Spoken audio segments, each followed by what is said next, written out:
volonté de faire, par Horizon Sweat Marden. Introduction.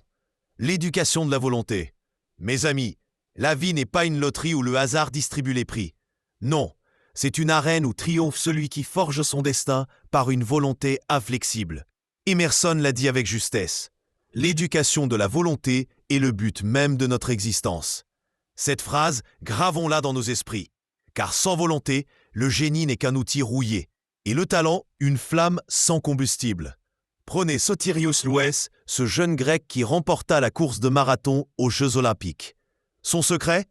Un père lui ordonnant « Tu ne reviendras que victorieux ». Cette injonction devint le mantra de son âme.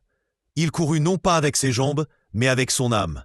Et quand il croisa le regard de son père dans la foule, ce ne fut pas la gloire des princes qui le combla, mais le simple. « Tu vois, père, j'ai obéi ». Voilà la quintessence de la volonté. Une promesse à soi-même, tenue coûte que coûte. Forger l'acier de la volonté. La volonté, cher lecteur, n'est pas un don inné. C'est un muscle que l'on entraîne. Imaginez un athlète, il ne devient champion qu'en répétant chaque geste, en surmontant chaque douleur. De même, l'esprit exige une discipline rigoureuse. Le professeur Matthews le souligne. C'est par des efforts continus, répétés jour après jour, que l'on acquiert la maîtrise de son mental. Prenons Henry Ward Beecher. On lui demandait comment il accomplissait tant. Sa réponse : je ne fais qu'une chose à la fois. Les autres, disait-il, gaspillent leur énergie en anticipation, rumination et regret. Lui, il agissait. Concentrer toute sa force sur l'instant présent, voilà le secret. Et que dire de ces arbres géants de Californie, évoqués par Thomas Tarking ?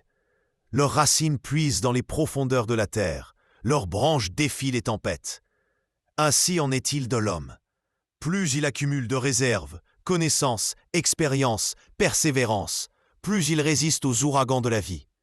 Les architectes du destin, il n'y a pas de chance, pas de destin, pas de fatalité, capable de contrecarrer la résolution inébranlable d'une âme déterminée, écrit Ella Wheeler Wilcox. Ces mots résonnent en moi comme un défi lancé à l'univers. Regardez Bismarck, Grant ou Jeanne d'Arc. Leur force ne résidait pas dans leur épée, mais dans leur refus de plier. Jeanne, guidée par des visions divines, mena des armées. Grant, cet homme simple, surpassa Napoléon en stratégie par sa ténacité. Lincoln résuma son génie en 2 mots, persistance froide. Et vous, quel est votre fiat ? Ce terme latin, que la lumière soit, est aussi votre héritage. Votre volonté est créatrice. Comme Dieu sépara la lumière des ténèbres, vous pouvez sculpter votre réalité. Un jour, un jeune homme déclara à son employeur « Donnez-moi des boîtes lourdes à porter, des montagnes à soulever ». Son audace n'était pas folie, mais la certitude que sa volonté triompherait. La volonté en champ de bataille. L'histoire regorge de batailles où la volonté fit basculer le sort. Horatius, avec 2 compagnons, tint en échec une armée pour sauver Rome.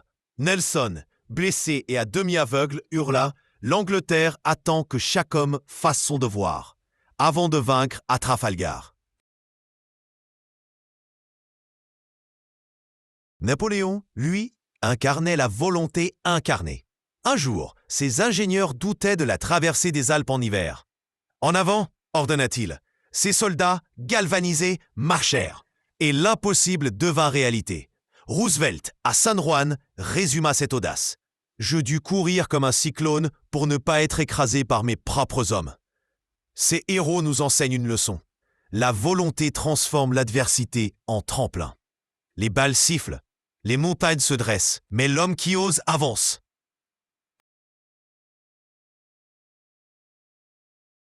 Santé et volonté, une alliance invisible. Un corps robuste abrite souvent une volonté indomptable.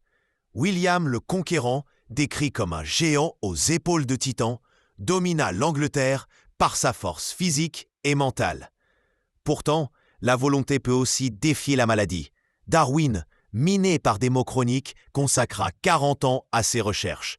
« Je n'ai pas connu un jour de santé », avoua-t-il. mais chaque souffrance fut un aiguillon, non un frein. Le docteur Quiller observa, beaucoup échouent non par manque de talent, mais par manque de courage. Refusez d'être malade, disait Boulwer. Le mental guérit parfois mieux que les potions. Un jour, un funambule terrassé par un lumbago déclara à son médecin « Si vous ne pouvez me guérir, à quoi bon vos conseils ?» Il marcha sur la corde raide, malgré la douleur, et triompha. La volonté, mes amis, est le meilleur des remèdes. L'épopée des vainqueurs d'obstacles. Benjamin Franklin, ce génie aux doigts tachés d'encre, débuta avec une presse rouillée et des rêves plus grands que Philadelphie. Un jour, il défia un rival. « Tant que je pourrai vivre avec un morceau de pain, vous ne m'écraserez pas. » Son secret ? La ténacité. Cyrus Field, lui, rêva de relier les continents par un câble sous-marin. 5 tentatives échouèrent. Des navires sombrèrent. Des fortunes se dissipèrent. Mais à la 6e, le Great Eastern réussit. Le premier message traversa l'Atlantique. Gloire à Dieu dans les cieux. La volonté de Field avait dompté l'océan. Et que dire de Thurlow Weed, ce garçon qui lisait des livres empruntés, pieds nus dans la neige. Devenu journaliste, il influença l'histoire de New York. Son credo, le savoir est une arme. La persévérance, l'âme de la victoire. Ne jamais abandonner, chantait un poète. Ces mots pourraient être la devise de l'humanité. Audubon, dont les dessins d'oiseaux furent dévorés par des souris, recommença son œuvre.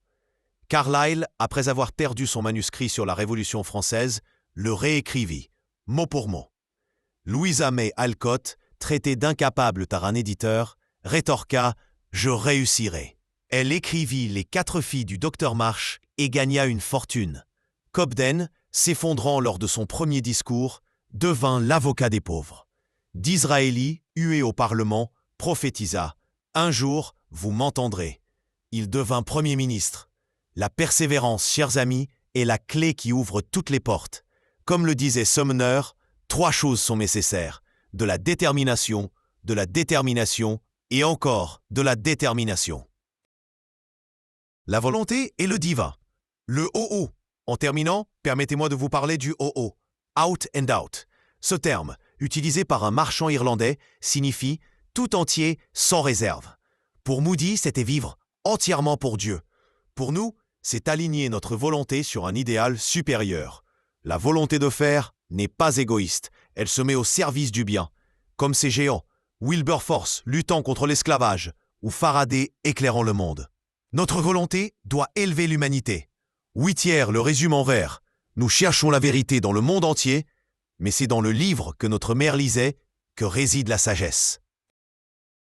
Conclusion. Votre héritage. Vous tenez entre vos mains le pouvoir de sculpter votre destin. Comme le forgeron transforme le métal brut en épée, vous pouvez par votre volonté forger une vie d'exception. Rappelez-vous les mots de Park Benjamin. Sois un héros, que ta force trace son chemin dans les neiges éternelles et, à travers les murs d'ébène de la nuit, taille un passage vers le jour. Allez mes amis, le monde attend vos victoires.